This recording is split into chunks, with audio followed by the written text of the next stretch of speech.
Bueno, entonces, para seguir ahora un poco, como recién comentábamos, ¿no?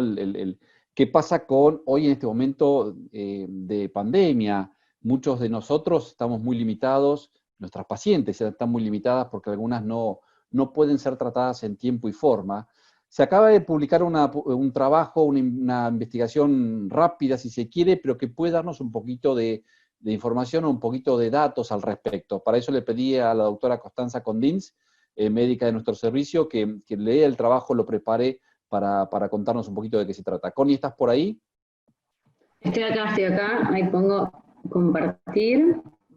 Buenas tardes a todos.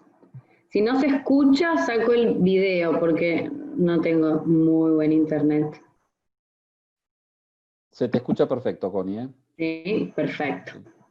Bueno, un poco lo que decía el doctor, la idea era presentar este trabajo que se publicó ahora el 17 de junio en el Journal of American College of Surgeons, que ellos lo que buscan es del Dana-Farber, y lo que buscan es mostrar si hay una asociación entre la demora y al tiempo quirúrgico y el estadio patológico final en pacientes con carcinoma in situ y en pacientes con carcinoma invasor en estadios tempranos, T1 y T2 N0, receptores hormonales positivos. Ese es el paper que les mandamos en el grupo. El objetivo del trabajo, como acá lo ven, fue evaluar y comparar durante la pandemia que los retrasos quirúrgicos fueron comunes para los pacientes con carcinoma in situ y pacientes con carcinomas de receptores estrógeno positivos en estadios tempranos, a menudo muchas veces de comenzar con una terapia endocrina neoadyuvante. Para comprender estos retrasos, ellos lo que examinaron fue el tiempo hasta la cirugía o el tiempo tras la cirugía, la estadificación patológica y la sobrevida global tanto de los carcinomas in situ como de los carcinomas invasores tempranos. Ellos registraron pacientes del National Cancer Database y lo que vieron fueron pacientes con in situ y T1 y T2 N0 tratados entre el 2010 y el 2016 que estaban indexados en esa base.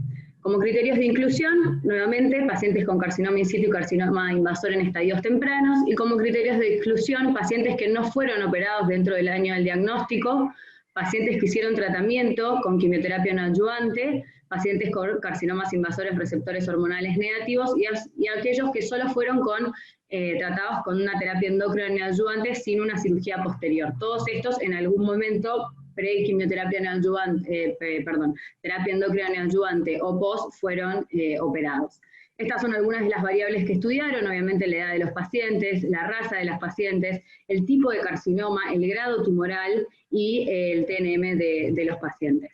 Los outcomes que tuvieron dentro del outcome primario fueron la proporción de carcinomas in situ y T1 y T2 N0 que tuvieron un upgrade en la anatomía patológica post-cirugía en relación al tiempo que tardaron hasta operarlos. Y el outcome secundario fue ver si había alguna modificación en la sobrevida global a 5 años y el tipo de cirugía final, que sería cirugía conservadora o mastectomía. Si bien después vamos a ver que este no es un trabajo que muestra sobrevida, porque tiene, digamos, un follow-up corto, pero bueno, intentaron ver si había alguna modificación en estos pacientes entre el 2010 y el 2016. Como resultados, ellos identificaron 378.000 pacientes que se sometieron a cirugía primaria. Dentro de los 120 días estaban todos los pacientes de todos los grupos, mayor a un 98%. 99.000 fueron carcinomas in situ y 83.000 fueron receptores hormonales positivos de esos 99.000. 222.000 fueron carcinomas invasores T1 y de ellos 1.500 fueron tratados inicialmente con una terapia endocrina neoadyuvante, que eso corresponde a un 0.7%. Y 56.000 fueron T2 y 1.800, que corresponde a un 3.3%, comenzaron con la misma terapia neoadyuvante. La cirugía, como vemos acá, fue realizada en los T1 en un 59.6% y en los T2 en un 30.9% dentro de los 120 días desde el diagnóstico. Y mostró el análisis multivariado en los carcinomas invasores que los criterios de aplicabilidad a recibir terapia endocrina neoadyuvante fueron preferentemente la edad avanzada, el tipo lobulillar, los pacientes con mayores comorbilidades, T2 mayor que T1, y estuvieron todos estos factores como criterios para elegirlo antes que la cirugía. También se vio que el tiempo mayor tras la cirugía se pudo demostrar un upgrade en los carcinomas in situ, pero no en los carcinomas invasores, lo cual esto es llamativo. Los pacientes con enfermedad lobulillar también tuvieron más probabilidades de upgrade en comparación a aquellos que tuvieron histologías ductales o mixtas. Y también en los pacientes con carcinoma in situ y aquellos con enfermedades T1, T2 que se sometieron a cirugía, las tasas de mastectomía aumentaron con un mayor tiempo tras la cirugía, obviamente. Por ejemplo, los pacientes con receptores positivos y carcinoma in situ en un 23.9% en los grupos menores a 60 días versus un 49% en el grupo mayor a 120 días. En los grupos con terapia endocrinoayudante, sin embargo, las tasas de mastectomía disminuyó con el tiempo, con la tendencia más clara en el grupo de los T2, en un 57% en los menores de 60 días y en un 30.3% en el grupo de mayores a 120 días. También hay que tener en cuenta que estos pacientes estaban expuestos a esa quimioterapia, a esa terapia neoadyuvante target contra el receptor. Lo que sí no se demostró, que es lo que decíamos, que si bien no era un trabajo que quería demostrar sobrevida global, pero no se vio una diferencia en la sobrevida global en los carcinomas in situ, independientemente de la estrategia que se tome, si fuese terapia endocrinoayudante primero o cirugía. Como conclusión de este trabajo, vimos que el aumento en el tiempo tras la cirugía mayor a 60 días se asoció con un pequeño upgrade en el estadio patológico en las pacientes con carcinoma in situ, pero no afecta nuevamente la sobrevida global. Y en las pacientes, que fue algo curioso, en las pacientes con T1 o T2 N0, el uso de la terapia endocrinoayudante no afecta ni el estadio ni la sobrevida global. Si bien lo que ellos un poco apuntan es que fue un trabajo, como decía el doctor, que se trasladó a una época no pandemia, entre el 2010 y el 2016, lo que uno quiere mostrar es que estos pacientes con los retrasos quirúrgicos, quizás, si bien es limitada nuestra información, podríamos aplicarlo, y ellos apoyan que se puede apoyar la seguridad de las estrategias en la demora en los pacientes con cáncer de mama, receptores positivos durante la pandemia. Igual van a hacer seguramente algún estudio de follow-up con el retraso que hubo y si hubo o no un upgrade realmente en estas pacientes que fueron tratadas durante la pandemia. Muy bien. Muchas gracias. Buenísimo, Connie, muchísimas gracias. Muchísimas gracias. Si querés dejar de compartir pantalla.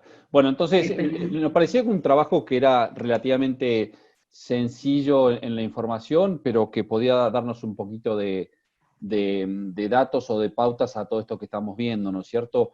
Tengamos en cuenta que estos son pacientes luminales, pacientes con receptores hormonales positivos, no incluyeron pacientes con subtipos más agresivos, los HER2 o triple negativos que tienen otra biología y que no están incluidos acá. Pero pacientes luminales, fundamentalmente los carcinomas invasores, fueron tratados con tratamiento hormonal y ellos ahí vieron como que el tumor en este tiempo era un tumor que mucho no se modificaba, ¿no es cierto? Y el in situ sí un poquito tenía un pequeño upgrade ahí.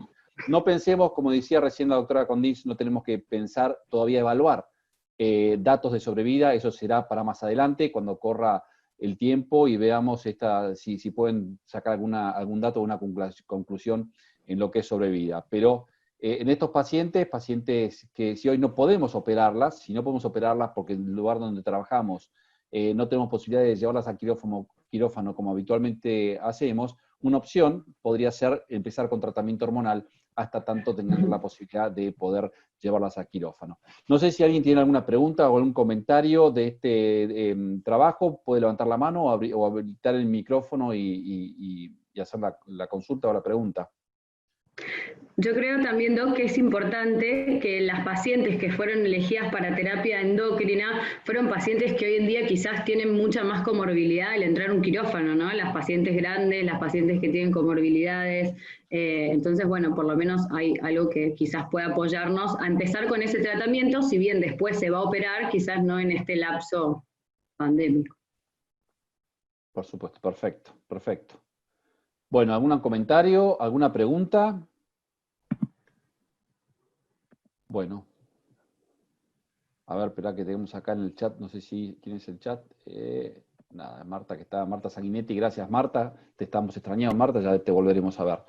Bueno, sí, ¿quién está por ahí? El doctor Arnaldo Gómez. Sí, Arnaldo, ¿cómo estás, Arnaldo? ¿Cómo estás? Bien, muy bien. Bien, El doctor Nachito, Arnaldo bien, bien, Gómez aquí es escuchando con un atención. ginecólogo y mastólogo de acá de la zona de Pilar, muy amigo nuestro. Arnaldo, adelante. Casualmente tengo una paciente que estaba a punto de operarse en el mes de marzo cuando se lanzó el tema de la pandemia. Era un luminal A con axila negativa clínicamente y ecográficamente, un carcinal mínimamente invasor por la punción que tenía, y no teníamos opciones por el tema del COVID. Es una paciente de 59 años. Entonces, desde marzo hasta ahora, que la estuve tratando, la venía controlando trimestralmente más o menos con ecografía, porque mamográficamente no tenía mucha evidencia del tumor. Y lo que observé es que clínicamente era un tumor que al principio se palpaba y ahora se dejó de palpar. Tan es así que tuve que mandarla a marcar para poder operarla ahora, porque la paciente ya, la presión que recibí de la familia y demás, se quiere operar a toda costa. Y bueno, hasta ahí la historia. Después vendrá y les comentaré cómo resultó todo. Pero lo que me llamó la atención es justamente eso, ¿no? Le está dando Sí, tamoxifeno 5 miligramos todos los días. sí, sí, creo que Ese es es muy el comentario, el interesante. aporte que quiero hacer. Sí, creo que es interesantísimo lo que decís, Arnaldo, y es algo que inclusive nosotros hemos estado internamente charlando en pacientes a partir de cierta edad con tumores luminales y de baja agresividad, con baja fracción de proliferación, con KI67 bajo, que son pacientes que nosotros la operamos habitualmente de entrada. Sin embargo, la duda está si esas pacientes quizás con un tratamiento hormonal adecuado no evolucionarían tan bien como con la cirugía que nosotros le fuéramos a hacer. Creo que esa es una pregunta que se está planteando, ¿no? Bueno, no sé Sí, si alguien tiene alguna... Sí, dale. no, la verdad que con muchísimo temor, con muchísimas dudas, porque lo charlé con la oncóloga casualmente del hospital, que vos la conocés, y después hablando del doctor Rowan me entero que ellos habían charlado contigo sobre la posibilidad de hacer un protocolo, porque ellos en el hospital tienen muchas pacientes añosas que no la pueden operar y ver qué posibilidad había de hacer este tipo de tratamiento, ¿no? Creo que Sí. es así, ¿verdad?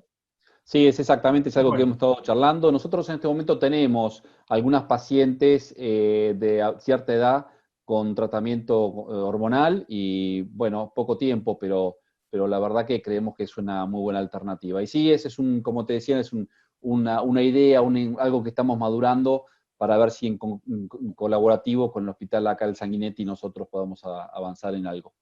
Así que bueno, creo que estamos en tiempo. Nuevamente agradecerles a todos por la presencia. Gracias, doctora Condins, gracias, doctor Nervo. Y un saludo grande para todos. Y si Dios quiere, Dios mediante, el lunes próximo nos estaremos reencontrando. Muchas gracias a todos. Hasta luego. muchas gracias, ¿eh? Muchas gracias. Adiós.